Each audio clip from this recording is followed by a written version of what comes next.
출퇴근 걸어서 하셔야 될 수도 있어요. 왜냐면 우리나라는 100% 기름 수입국이기 때문에. 호르무즈 해협이라는 데하고 바브 엘만데브 해협이라는 게 되게 우리나라한테 중요한 백길이에요. 여기서 이제 기름을 실어 날라요. 근데 전쟁 때문에 여기를 막는다. 우리나라 동해하고 서해가 막혔다고 생각하시면 돼요.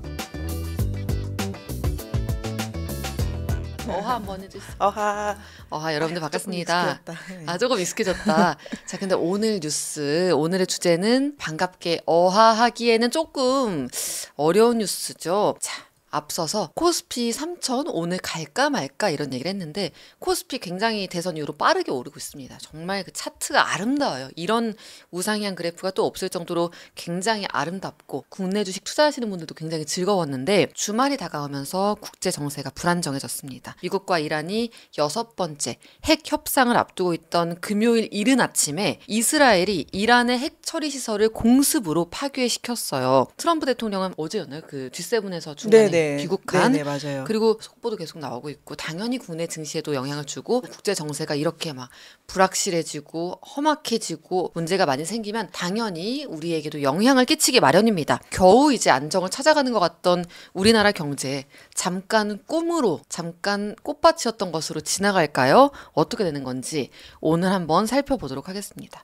자, 이란과 이스라엘의 전쟁, 중동에서 벌어지는 일이지만 우리나라에도 큰 영향을 미치는 것 당연히 맞죠? 네네, 그렇죠. 생각보다 가깝고 밀접한 일인데 굉장히 큰 일입니다. 왜냐하면 이제 핵을 가진 두 나라가 부딪히는 일이어가지고 이게 조금만 잘못하면은 정말 영화에서 보던 일이 일어날 수가 있어서 진짜 큰일인데요. 지금 그게 아니더라도 당장 국제 유가가 크게 상승을 해가지고 이틀 만에 12% 올랐어요. 아마 좀 더 오를 것 같은데. 국제 유가가요? 네네네네. 그러니까 서울 휘발유 값이 그러니까 바로 이제 뭐 반응을 하는 거죠. 리터당 1,700원 넘어갔습니다.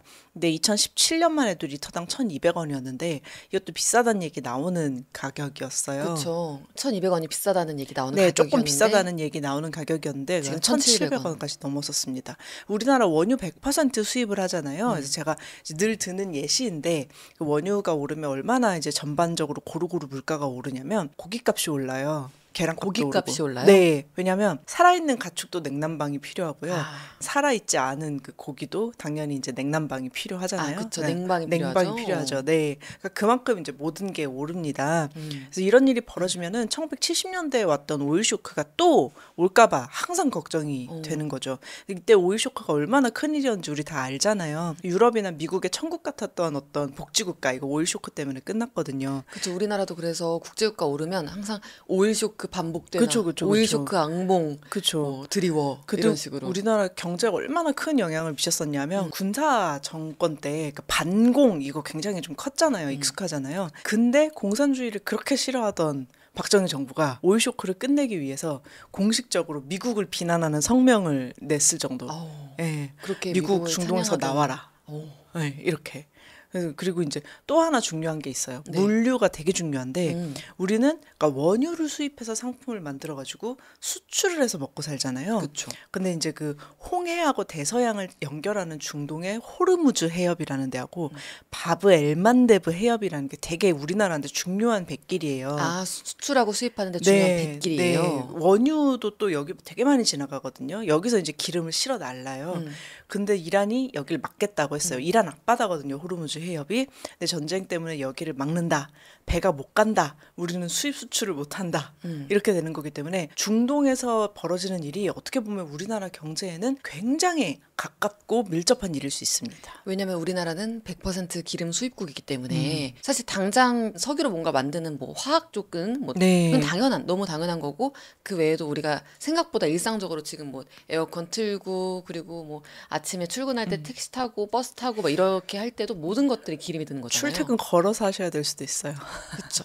극단적으로 설명해 주시니까 좀 확 와닿는데 이렇게 굉장히 우리가 보이지 않는 곳에서도 이 기름값이라는 게 많은 것들을 지탱하고 있고 기름이라는 게 그쵸, 원유라는 게 맞아요. 그래서 기름값이 모든 물가의 어떤 영층 근간이 되는 거예요. 얘가 오르면 그냥 다 오를 수밖에 없다.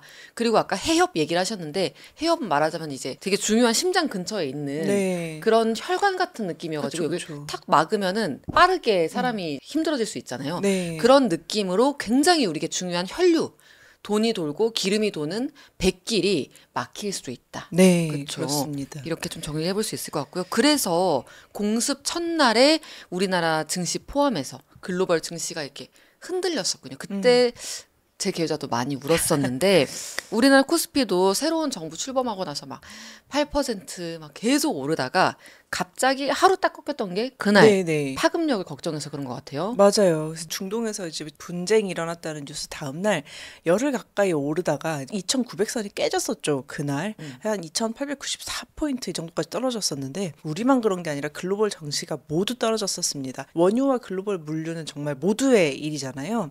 근데 그 중에서도 제조업 물건을 수출을 많이 하는 아시아 문제가 좀 컸죠.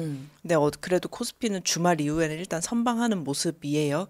월요일에는 다시 이제 2,900포인트 넘어섰고 이게 한 9.18% 오른 거일 거예요. 정부 와, 출범 이후에. 진짜 어제는 뭐 3,000 간다고 했다가 다시 조금 떨어져가지고 2,950대로 마감을 했는데 근데 불행하게도 지금 속보 나오는 걸 보면요. 이스라엘하고 이란 사이 공격이나 분쟁이 더 격화되고 있는 것 같아요.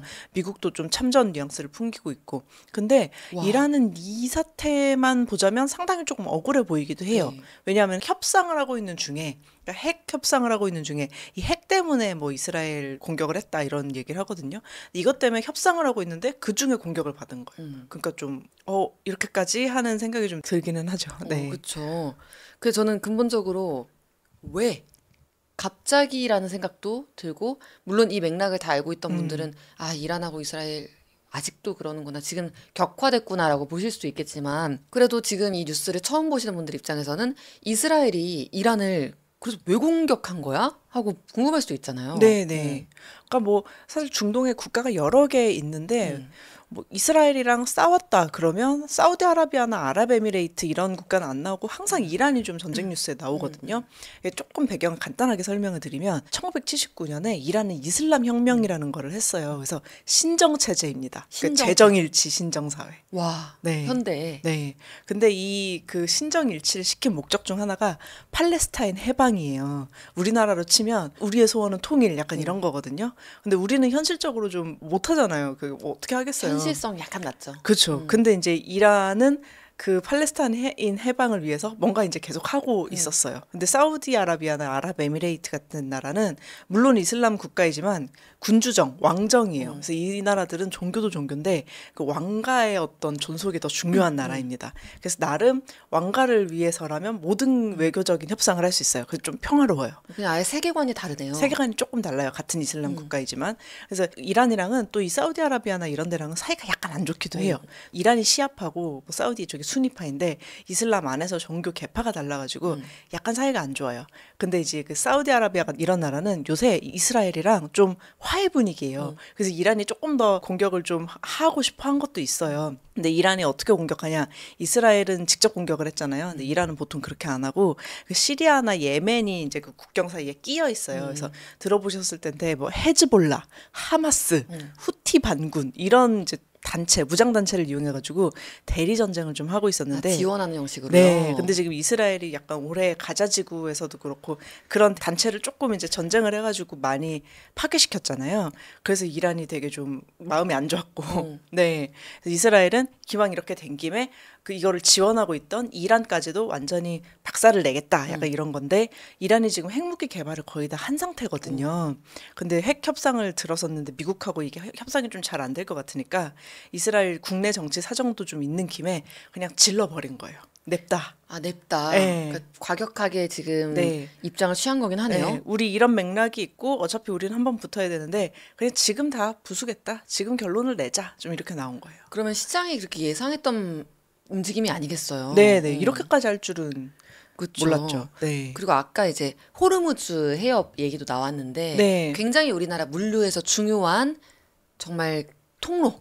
예전에 저 기억나요. 코로나 팬데믹 때 그 어떤 해협이 배가 넘어져서 막혔었나 해가지고 그때 또 전 세계 물류망이 수에즈 난리가. 운하였었어요. 아, 그쵸. 그게 바브 엘만데브 해협 위쪽에 있어요. 네. 다들 그쪽으로 이제 위로 가가지고 네네. 수출하고 수입하고 네네. 하나 봐요. 약간 배들이 줄 서서 있는 게 아 이게 실제 현실 오프라인에서 이렇게 사람들이 물류라는 게 이런 거구나라는 걸 그때 보도자료로 봤던 그쵸. 사진으로 그 봤던 중동의 기억이 나요. 그 아라비아 반도일 거예요. 아마 그게 이렇게 반도가 우리나라처럼 반도가 이렇게 있는데 호르무즈 해협하고 바브 엘만데브 해협 수에즈나 이렇게 막히면 우리나라 동해하고 서해가 막혔다고 생각하시면 돼요. 그럼 우리나라 그냥 완전 고립되는 거네요. 네, 맞아요.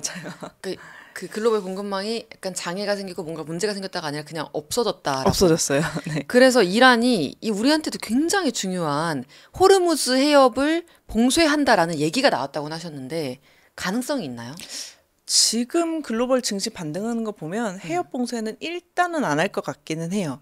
왜냐하면 중국하고 인도가 이란에서 원유 수입을 엄청 합니다. 중국 원유 수요의 한 8%를 이란이 대고 있을 거예요. 그래서 이란이 경제 봉쇄를 지금 미국한테 당하고 있기 때문에 그 중국한테 수출 대금을 받아야 해서 중국하고 관계를 좀 생각을 해서 함부로 봉쇄할 수 없다. 이렇게 얘기가 나오고 있는데 지금 상황이 실시간으로 안 좋아지고 있거든요. 미국 그 안보회의 끝나고 나서 중동에 있는 미군 기지에 지금 비상명령 내려갔을 건데 이란도 발표를 하기를 그러니까 중동에 있는 미군 기지한테 미사일 발사할 준비를 마쳤다 지금 이렇게 발표가 나온 상황이에요. 근데 만약에 이렇게 돼서 이판사판이다. 그러면 아마 막힐 수 있을 거죠.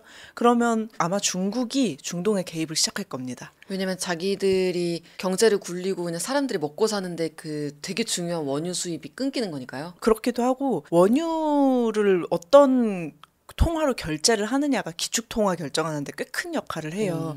근데 중국이 한 10년간 중동에서 원유를 위안화로 결제할 수 있도록 기축통화 자리를 계속 노리고 있었거든요. 근데 만약에 이렇게 되면 개입을 더 크게 할 명분이 주어지는 거죠.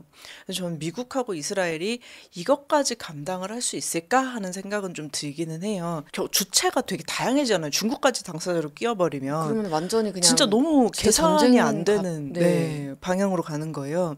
네, 이렇게까지 복잡하게 망가지는 방향으로 가지는 않을 거라고 시장은 좀 예상을 하고 있는데 근데 진짜 모르죠. 왜냐하면 거기 들어가 있는 사람들 다 독재자에 가까운 사람들이고 독재자들은 별로 합리적인 사람들이 아니어서 독재를 할 수 있는 거거든요. 그렇죠. 우리 상식으로 이해를 네, 못할 수도 있어요. 네. 근데 아까 말씀하시기를 지금 이미 미국하고 지금 이란이 6차 핵 협상 중이라고 했는데 6차까지 갈 정도면 굉장히 좀 이야기 많이 이제 왔다 갔다 했었나 봐요. 아, 꽤 오래됐죠. 네. 네, 근데 네. 이렇게 협상하던 중에 네. 지금 공습이 있었던 거라면은 미국 입장에서도 굉장히 당황하지 않을까. 또 어제 막 트럼프가 자세한 얘기 못 해주고 지금 굉장히 좀 위험해라고 했었잖아요. 그래서 네. 혹시 지금 미국 참전하는 거야? 막 이런 얘기까지 나왔었는데 그러니까요. 네, 네. 어떻게 이걸 해석하시나요? 아, 이게 근데 사실 2000년대 초반에 좀 심각해진 건데 이란하고의 문제는 종교 분쟁은 진짜 이성의 영역이 아닌 것 같아요. 그래서 뭐 이스라엘의 네타냐후나 뭐 아니면 이란의 하메네이나 좀 이게 2000년대 초반까지는 미국이 뒤에서 조율을 꽤 실제로 했었어요. 이게 먹혔었습니다. 미국 힘이 좀 셌었고요. 1980년대까지는 그래도 소련도 껴가지고 뒤에서 조율을 좀 했었어요. 근데 중국은 조율을 할 생각은 없는 것 같은데 그 소련은 조율을 했었거든요. 근데 미국은 바이든 거쳐서 트럼프까지 오면서 지금 내용을 보니까 완전히 이스라엘에 대한 통제력을 좀 잃은 것 같아요. 사전에 알았냐 몰랐냐 이 문제가 아니라 네타냐후가 지금 하는 거 보면 트럼프를 상당히 좀 무시하는 방향으로 계속 의사결정을 하고 있거든요. 뛰는 놈 위에 나누는 네. 같은 느낌이네요. 그래서 트럼프가 이제 당선 직전에서부터 직후까지 큰 소리를 엄청 쳤었어요. 내가 당선되기만 하면 러시아 우크라이나 전쟁도 당장 해결이 되고 이스라엘 팔레스타인 분쟁도 당장 해결이 된다. 이렇게 얘기를 했었는데 사실 두 개 다 해결이 안 됐고 지금 울면서 돌아왔잖아요. 네, 이란 분쟁까지 지금 겹쳤죠. 중국에 대해서도 트럼프는 바이든이 중국한테 너무 약하게 굴었다. 그래서 중국이 약간 그의 표현을 빌자면 기어오른 것이다. 약간 이런 뉘앙스로 얘기를 했었는데 관세전쟁 선포하고 나서 중국이 물러섰냐 하면 아니죠. 트럼프가 물러섰잖아요. 트럼프가 잘못하고 있는 문제가 뭐냐면 이 사람이 잘못했네. 뭐 우리나라처럼 이제 탄핵하고 끝 이게 아니라 모든 국가가 보기에 미국의 국제 질서를 주도하는 능력이 되게 약해졌네. 리더십이 라고, 약해졌네. 예, 리더십이 약해졌네라고 느끼게 된 게 너무 큰 문제죠. 트럼프는 지금 참전 뉘앙스 풍기고 있어요. 아까 말씀드렸듯이 1시간 전에 나온 속보였는데 그 이란은 중동 지역에 있는 미군 기지에 미사일 발사 준비 마쳤다고 하고 미국이 열린 안보 회의에서는 결론은 안 나왔어요. 그러니까 끝났는데 결론이 안 나왔어요. 결론이 안 나왔다는 얘기는 결론이 공개가 안 된 거예요? 네, 공개가 안 된 거예요. 굉장히 이제 중요한 결론이 나왔다는 얘기이기 때문에 좀 안 좋은 신호입니다. 그런데 좀 무섭네요. 이게 예. 오늘 내일 정도에 좀 뉴스가 많이 나올 것 같은데. 그쵸. 근데 사실 이것도 느끼실 거예요. 우리 뭐 그 부시 대통령이 우리 저희 학창 시절에 이라크나 아프가니스탄에 뭐 테러와의 전쟁 한다고 했을 때는 어려서 그렇기도 했었지만 크게 걱정 안 했잖아요. 당연히 무슨 미국이 일이지? 당연히 미국이 이길 거라고 생각을 하고 그쵸. 그랬으니까. 뉴스에서 미국은 그때도 그렇고 그쵸. 항상 예, 그래서 어떤 짱 이런 느낌이 예, 있었으니까. 미국이 가서 때려 부수고 오겠지라는 어떤 생각이 있었는데 지금 이란이랑 미국이랑 전쟁 난다고 하면 그때보다는 사실 안심이 좀 덜 되죠. 미국이 그것까지 감당할 수 있을까? 이 생각이 드는 것 자체가 미국이 굉장히 약해졌다는 뜻이고, 근데 이겨서 끝날 수 있는 전쟁이면 괜찮아요. 당연히 미국이 이기기는 하겠죠. 근데 이제 우리는 이제 끝을 알잖아요. 아프가니스탄, 이라크 다 이기긴 했지만 결국 지배에 실패해가지고 굉장히 질척거리면서 나왔잖아요. 그리고 비극이죠. 네. 그렇죠. 많은 사람들도 이제 죽고. 그쵸. 두고두고 이제 미국과 어떤 세계 질서의 발목을 잡는 굉장히 안 좋은 일이잖아요. 근데 여기서 중국이 또 나서게 된다? 그리고 그 전쟁 때문에 되게 흉흉해진 그 사이를 중국이 파고든다? 그러면 우리나라 입장에서는 진짜 복잡해져요. 그 고려해야 되는 게. 왜냐면 예전에도 많이 이 얘기가 나왔던 것 같은데 미국 중국 갈등 있을 때 우리나라 어떻게 할까? 우리나라 사실은 어느 쪽으로도 51% 49%라고 얘기하기도 사실 조심스러울 정도로 굉장히 둘 다 의존돼 있기 때문에 네, 그쵸. 어느 쪽이 51%라고 되는 순간 그 49%가 날 버려요. 그럼 그러니까요. 나라 경제가 이제 무너지는 거잖아요. 그쵸. 그리고 우리는 중국하고 지리적으로 붙어 있잖아요. 사실 지리적으로 붙어 있는 나라가 너무 힘이 강하면 힘들거든요. 굉장히 그리고 동조화돼 있다고 표현하잖아요. 예. 커플링인가요? 이게? 그러니까요. 예, 동조화돼 있고 커플링이 있죠. 그쵸. 네. 위안화가 오르면 우리나라 돈도 네. 오르고 위안화 떨어지면 우리나라 돈. 근데 또 미국 증시나 뭐 미국 경제도 되게 많이 의존돼 있고 동조화돼 있고, 네. 우리는 어느 쪽이 이겨도 어느 쪽이 져도 굉장히 많은 영향을 받습니다. 근데 그런 와중에 우리가 51%일지 49%일지도 말하기 함부로 조심스러운 그 중에 하나인 미국이 국제적인 영향력이 이렇게 좀 약화되고 트럼프가 막 진짜 트럼프 너무 그런데 많은 생각이 왔다 갔다 막 소리만 지르다가 막 하면서 약해지는 네. 그런 요즘 모습이에요. 막 그렇게 안쓰럽다고 말하고 싶진 않은데 네. 어쨌든 미국의 이런 국제적인 영향력이 약해지는 게 우리나라 좀 외교, 경제 막 이런 쪽에도 많이 안 좋은가 보네요. 그쵸. 사실 우리한테 가장 좋은 환경은 미국이 중국보다 확실하게 강한 거예요. 네. 우리는 지리적으로 붙어 있는 중국이 전방위적으로 전 세계에서 중재자이자 지도자로 인정을 받기 시작했다. 이번 중동의 전쟁을 중재를 해서. 이런 중국하고 어떻게 상대를 하겠어요? 그렇죠. 네. 그래서 이 와중에 자동차에 50% 관세를 때리겠다라는 트럼프 대통령의 비상식적인 행동과 별개로 우리는 미국이 강해지는 게 훨씬 좋기는 합니다. 근데 관세는 예. 약간 그 다시 이제 비정상의 정상화처럼 비정상으로 높여놨다가 그걸 이제 좀 협상하는 길로 요즘 좀 들어가고 있긴 하잖아요. 예, 그렇죠. 그래서 쉽진 않지만. G7의 한미 정상 만남이 좀 미뤄졌잖아요. 트럼프가 돌아가면서. 근데 사실 좀 다행이에요. 외신을 쳐다보면 우리나라뿐만 아니라 다른 나라 국가들의 정상이 트럼프하고 그렇게 1대1로 마주치고 싶지 않아요.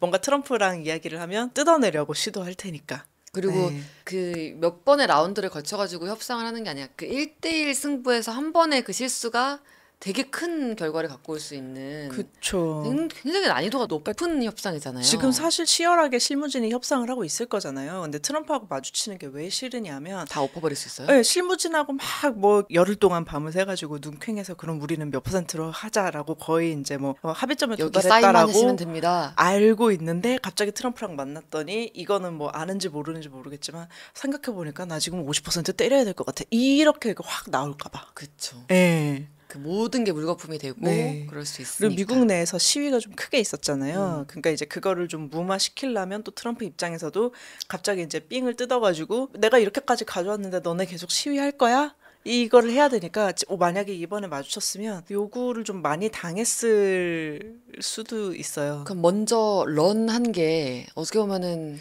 아쉽지만 약간 우리나라에서는 약간 요만큼 다행인 거죠. 요만큼. 그만큼. 네.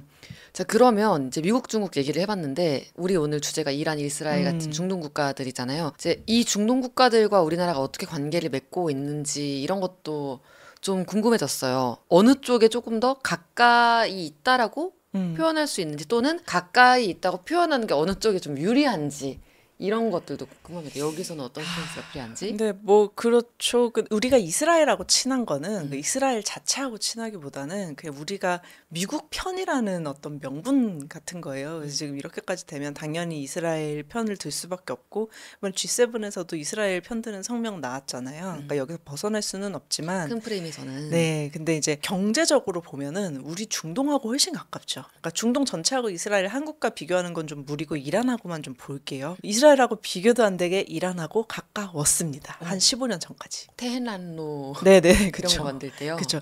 그러니까 이게 왜 그러냐면 1979년에 이란에서 이슬람 혁명이 일어나기 전까지 이란은 굉장한 친미 국가였어요. 중동의 이제 친미 국가인 이란하고 아시아의 반공 국가인 남한하고는 형제 자매와 같다 이래가지고 서울하고 테헤란하고 테헤란이 이란의 수도거든요. 그쵸. 자매결연을 테헤란로. 맺어가지고 강남의 테헤란로가 그 이란 수도 테헤란로고요. 테헤란에도 서울로하고 서울공원이 있어요. 그쵸. 네. 그때구나. 네. 적의 적은 나의 동지다. 근데 이슬람 혁명 이후에도 경제적으로 가까웠어요. 계속. 왜냐하면 우리나라 건설 기업들은 그때 철수를 안 했어요. 다른 나라는 다 철수를 했는데 우리나라 건설 노동자들은 국위선양, 내가 돈을 벌어 외화를 벌어서 우리나라를 잘 먹고 잘 살게 만들어야 된다라는 애국심으로 네. 전쟁 막 머리 위에 미사일 날아다니는데도 철수를 안 한 거예요. 이란은 그게 너무 고마웠던 거예요. 기억하겠어. 그래서, 네, 돈이 정치보다 이제 중요한 그런 어떤 풍경이었죠. 그래서 강남 아파트 당시에 가격 올린 돈이 다 이란에서 들어온 돈입니다. 오일머니. 오일머니로 네. 지은 아파트라는 거예요? 그래서 이게 15년 전까지만 해도 계속 이어져 가지고요. 2011년에는 한국하고 이란 교역금 규모가 한 174억 달러 정도 됐었거든요. 굉장히 크네요. 네, 연평균 26%씩 교역 규모 성장을 하면서 대장금 뭐 한류 중동에 처음 수출된 데도 이란이고. 그 영상 봤어요. 대장금 막 열풍 불어가지고 난리 네. 났던. 근데 이란이 핵 개발 때문에 경제 봉쇄당한 게 한 2010년, 2011년 이때인데 이후에는 크게 줄었어요. 근데 이스라엘하고는 경제 규모가 교역 규모가 어떻게 되냐면 이스라엘은 우리나라 36번째 수출국 정도 되고요. 그러면 뭐 손에 꼽히지가 않잖아요. 그렇죠. 2022년 기준 37억 달러 정도 됩니다. 굉장히 그러니까 훨씬 작네요. 15년 전과 비교해도 비교도 안 되게 작죠. 이스라엘이랑 우리나라는 함부로 친해질 수가 없어요. 왜냐하면 친하지도 않고요. 일정 거리 이상 친해지면 중동하고 원유 수입은 끝이에요. 끝. 균형을 잘 맞춰야 합니다. 저 친구랑 너무 친해지면은 너는 이제 원이 없어 이렇게 될 수도 있는 거예요. 그렇죠. 미국도 우리나라하고 이란하고 친했던 거는 트럼프 이전까지는 꽤 인정을 해줬었어요. 그래서 뭐 경제 봉쇄를 할 때도 우리나라랑 이란이랑 교역하는 거는 봐줬었어요. 그러니까 오바마하고 바이든 대통령은 원래 친해 이 친구들. 어릴 때부터 친했어. 맞아요. 딱 그렇게 어릴 때부터 친했어. 어떻게 그것까지 하라 그래. 저 친구는 별론데 뭐 동네 친구야. 이렇게. 그렇죠. 그러니까 뭐 달러로 원유 사야 되잖아요. 근데 달러는 우리가 경제 봉쇄하고 있으니까 불가능하지만 너네만 예외를 인정해서 너네 나라 원화로 이란하고 원유 대금 그거 교역하는 거 허락해 줄게. 이 정도까지 친했었어요. 그 정도로. 네, 미국이 이 정도까지 허락해 줬었어요. 트럼프는 안 봐줍니다. 트럼프는 어쩌라고. 약간 이렇게 니네 사정이지. 예. 너네 친하든 말든 내가 다른 것도 봐주지 않는데 그걸 내가 왜 봐줘야 돼? 이렇게 생각하는 것 같은데 네. 어쨌든 지금 갈등이 굉장히 본격화되고 있고 이번 주에도 많은 그 뉴스들이 쏟아질 것 같은데 조금 쉽게 결말을 상상을 해봅시다. 네. 결말은 없어요. 사실 이 일의 지금 흐름에 끝을 내는 건 없어요. 계속 이어져 오고 있는 갈등이기 때문에 그럼에도 일이 어떻게 풀려야 우리나라 입장에서 좋은 거예요? 그렇죠. 우리도 어떤 이제 바라는 시나리오가 있어야 되니까 일단 여기서 멈추면 좋겠어요. 네. 여기서 멈추고 조금 더 희망 회로를 돌려보자면 네. 미국하고 이란이 극적으로 핵 협상에 성공을 하는 거예요. 사인하고. 네, 트럼프가 지금 계속 이제 미사일 뭐 군사 행동 이런 거 준비를 하면서도 메시지를 던지고 있기는 하거든요. 지금 너네 이스라엘한테 그렇게 두들겨 맞았잖아. 근데 지금 핵 협상에 사인하지 않으면 더 두들겨 맞아. 빨리 사인하고 끝내자. 이런 메시지도 내고 있거든요. 그래서 어떤 방향으로든 이게 좀 멈춰가지고 이란하고 우리는 다시 무역 파트너가 되면 진짜 좋죠. 왜냐하면 계속 잘 지내왔고. 쓰니까. 그리고 이란하고 이스라엘이 또 화해를 해서 이스라엘은 또 스타트업이 굉장히 좀 활발하고 첨단 기술이 좀 있는 나라거든요. 그래서 이스라엘하고도 기술 협력을 확대하면 좋죠. 물론 그럴 리 없을 것 같죠. 그래서 좀 현실적인 희망 회로를 돌려보자면 중국이 끼어들기 전에 그리고 이제 중동 안에 있는 다른 국가가 너네 이거는 아니잖아 하면서 완전히 좀 중동 전체에 전면적으로 확대되기 전에 이게 좀 진정되기를 바라고요. 미국이 리더십을 좀 그러니까 힘이 조금 약해졌으면 약간 좀 침묵의 리더십이나 좀 어떤 이제 평화로운 모습을 보여줘야 되는데 더 허세를 부리면 좀 우스워지잖아요. 그쵸. 네, 그러지 않기를 좀 바라고 있죠. 근데 이 사태만 요것만 이렇게 좁혀가지고 보면 이란이 이스라엘 이기기는 쉽지 않을 거예요, 지금. 아, 이기기는 네. 이란이 이스라엘을 이기기는 쉽지 네. 않다. 네. 그럼 일단 뉴스를 계속 기다려 보긴 해야겠네요. 저희가 네, 약간 좀 속보가 계속 나오고 있어서 음. 전면적으로 확대되지 않기를 미국이 참전하는 데까지 가지 않기를 바라면서 와. 빨리 끝나기를 바라야 합니다. 그쵸. 네. 일단 조기에 이건 잡아야지. 안 그러면 커지면은 너무 큰 일이 돼버릴 수 있기 때문에 예. 저희가 또 어피티 뉴스레터 머니레터 있죠. 머니레터에서는 이 소식을 이번 주부터 굉장히 네, 중요하게 조금 다뤘었고 다루겠습니다. 그리고 경제뉴스 브리핑이라고 또 짧게 단신을 하는 게 있어요. 여기서도 항상 속보를 전하고 있기 때문에 머니레터에서 또 계속 이후의 소식을 챙겨주시면 좋을 것 같습니다. 네, 오늘 이렇게 말씀 나눠주신 정희님 감사합니다. 네, 감사합니다. 네, 여러분 이렇게 정희님 보내고 돌아왔습니다. 빨리 해결이 됐으면 좋겠어요. 저희가 최대한 지나가는 소식들 쫙 잡아가지고 바로바로 전달 드릴게요. 다음 주 월요일 아마 이제 코스피 관련 소식으로 저희 뉴스토스트 준비한 걸로 알고 있거든요. 과연 코스피 3천 갈지 말지. 근데 이걸 얘기할 때 오늘 얘기한 오늘 설명드린 이란과 이스라엘 지금 중동 갈등, 글로벌 정세 불확실성 이런 뉴스가 바로 직결될 것 같습니다. 코스피 3천 갈까 말까가 핵심인데 국내 기업들의 실적 이런 얘기가 아니고 트럼프 이 사람 그리고 중동 또 미국 금리 이런 여러 가지 외부 불확실성이 우리나라 증시 지수 코스피 3천 가냐 마냐에 영향을 굉장히 끼칠 것 같습니다. 여러분들의 아침을 여는 어피티 오네요.